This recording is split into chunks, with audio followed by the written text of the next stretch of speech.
The Celtics-Knicks game was one of the game of the years for this year, as it was only the second game, but it was very exciting as the Celtics just lose to the Knicks by only 4 points in a double overtime game where Jaylen Brown dropped a career high 46 points, and the Knicks had two players with over 30 points in this game, as it was one of the most exciting of the year. Welcome back to our NBA recap. I am your host, Evan, and this is our NBA recap. We're going to be doing this every single day for the whole year, and we have a busy night tonight, as it was 11 games that happened. A few of them were blowouts, a few of them were really exciting. And we are going to be doing a fast cap on the ones that were not as exciting or not as meaningful with bigger teams, with bigger names.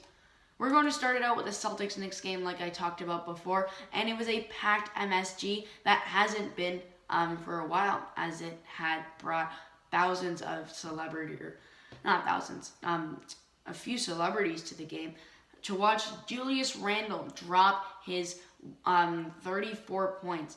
As he went off, he was hitting threes, he was hitting jumpers, he was hitting fadeaways, and it did not look like the Celtics could stop him.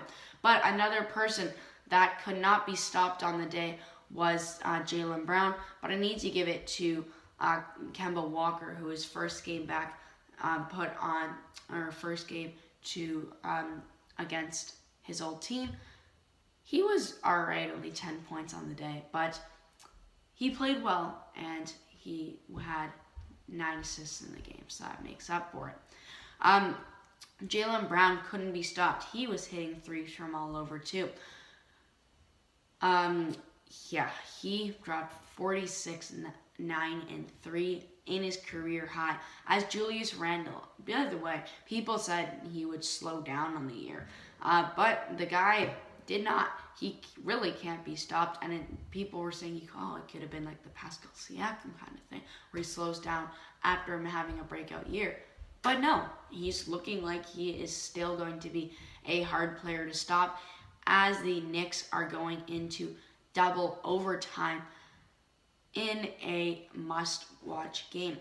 It is still tied, as the Celtics are just leading by 1, and Jaylen Brown could hit a shot that puts them up by 3, but no, wide open dunk and misses it, as that is the biggest miss of the game. And who doesn't miss? Evan Fournier, his first game against his former team too. He played for the Celtics last year, as he hits a phenomenal 3, which just pushes the Celtics behind and the Knicks above, as they won 134 to 138. And the big one for the Celtics was their 18 turnovers on the day. But you need to give it to the Knicks, who shot a pretty good field goal percentage with almost 50 as a team. Jason Tatum didn't have the game of the year, but picked up a double-double, as in his 45 minutes he went for 20 and 11, as he also picked up 4 assists. RJ Barrett, a Canadian, picked up 14, 5, and 2, as you need to give it to Julius Randle, Mitchell Robinson, and Evan Fournier, who all put on amazing games, as Randle put up 35. Mitchell Robinson had 11 and 17. And Evan Fournier, who dropped 32 and 6. As Kemba Walker did some stuff with his 9 assists. But Obi Toppin on the bench put up 14 and 5 on the game. As this was one of the games of the year and one of the most exciting, as the Knicks just beat up the Celtics, as a few players go back to their former team. Another exciting game was the Hornets versus Pacers, because some guys came back and some guys showed out. Gordon Hayward, his first game back with the Hornets from his injury, put up 27 points, 5 rebounds, and 3 assists. And my player of the game probably today was LaMelo Ball, who put up a career high 31, 9, and 7, and popped off in this game as he carried the Hornets to a 1-point win because some other guys played really well on the Pacers. Domantas Sabonis put up 33 points and 15 rebounds, and Malcolm Brogdon and the Canadian in his first NBA game dropped 27 points. DeAndre Carter, as the Hornets just beat out the Pacers. To start off the game, it was all Pacers, actually. The Pacers were leading by a good margin going into the first quarter, as they are leading 32-25, but the lead gained as Carter, the Canadian, hit some big threes at the buzzer to put the Pacers up just for a bit as they go down very, very soon. Domantas Sabonis finds the open guy, and DeAndre Carter, another one of his threes, actually. He dropped 4 on the day as he hit some big ones for the Pacers. LaMelo Ball gets an open dunk, looking to make an all-star team in his second season of his career, as he was hitting open threes, bank threes, anything you need from him, getting long range from deep. This guy was on fire and brought out the 3 celebration to mark what he did last year and this year, as he hit some big threes in this game.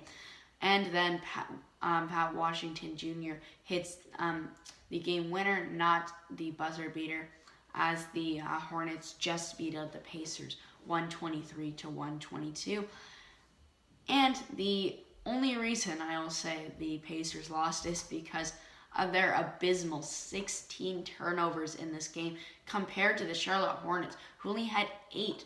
As the Hornets just shot better from 3-point, they weren't actually better at the charity strike, as the Pacers almost shot 90% as a team from the line. Now we're going to go to our fast cap games, as those were one of our 2 exciting games of the night, as we have 9 more games that really didn't matter that much. To start it off in our fast cap, we will talk about the Raptors versus Wizards game, which was a bit of a blowout, as the Wizards were leading by 20 points in most of this game. The Raptors were terrible at scoring and 3-point shooting, as Fred VanVleet was the highest scorer, as well as Scotty Barnes, who both put up 12 points in the game. But I'll give it to Scotty Barnes, who as a rookie put up 9 rebounds and 1 assist on the day, and OG Anunoby, who put up 11 points and 10 rebounds. But their bench did nothing. The whole team didn't really help. And this is a test to how this small ball team is really going to work this year, because looking at this first game, kind of didn't, against a Wizard team who didn't really play a good game. Except who did play a good game was Bradley Beal and Montrezl Harrell, who both put up 23 points, as Harrell picked up 9 rebounds, and Kyle Kuzma put up 11 points but had 15 rebounds in a double-double for him on the game, as the Washington Wizards beat the Toronto Raptors 98-83, as the Raptors cannot get a win as they return to Toronto for the first time in a while. Our next game that was a bit of a blowout was the Spurs versus Magic game. As well, this game was not close. The San Antonio Spurs put up 123 points on the Orlando Magic, and Jalen Suggs who only dropped 10 points on the day. And the bench did actually help out in this game, as Terrence Ross picked up 15 points, and Mo Bamba, with his first game back, looking like a whole different player, dropped 18 points for the Magic, but it wasn't enough, as the Spurs had Keldon Johnson, Jakob Poeltl, and 7 players who dropped double-digit points, as the San Antonio Spurs got help from their bench, who carried them throughout this game as they get the win. Blowout one, by the way. In our next game, it was another big blowout game for the Rockets versus Timberwolves, as the Wolves just played better. The starting cast of Karl Anthony Towns, Anthony Edwards, and D'Angelo Russell showed. And is this a big three? Tell me in the comments down below. 29 points. Cat Towns put up 10 rebounds and 30 points on the day, as Anthony Edwards puts up 29 and 6, and D'Angelo Russell puts up 22, 7, and 3. And Anthony Edwards is looking to have a breakout season this year because he came off a really good rookie campaign, but he's looking to make an even better sophomore season. As Christian Wood could not carry this team, who only no one had 20 point and more than 16 points as Christian Wood. In his 32 minutes, put up 16, 9, and 3, as the Timberwolves beat the Rockets 124-106. As Jalen Green makes his NBA debut, dropping 9 points and 4 assists. And we are going to also talk about, for the last game, because the rest are kind of also irrelevant, the Kings and Blazers. But first, we're going to read out the scores. The Nuggets beat the Suns 110-98 in a big win for the Nuggets, as Nikola Jokic dropped a 30-point game. The Bulls beat the Pistons 94-88. And the Cavaliers beat the Grizzlies. The Grizzlies beat the Cavaliers 132-121 as John Morant put on a show.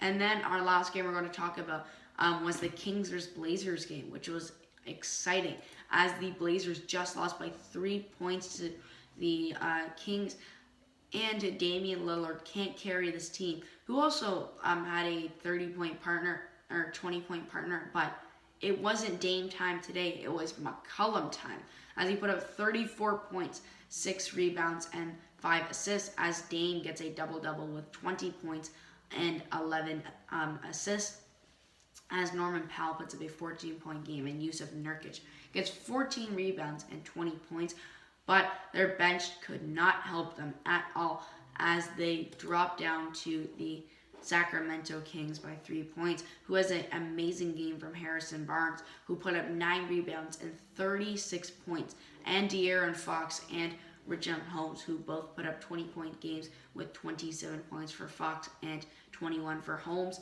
as Buddy Hield also puts up 17 on the day, as they carry the Kings to a big win to start off the season. I think that'll do it for NBA recap. Sorry if that was a bit jumbled. This is my second recap of the season so far, and it was the biggest one almost of the year, as almost every team played last night. If you liked it, like the video, subscribe. Have an amazing day.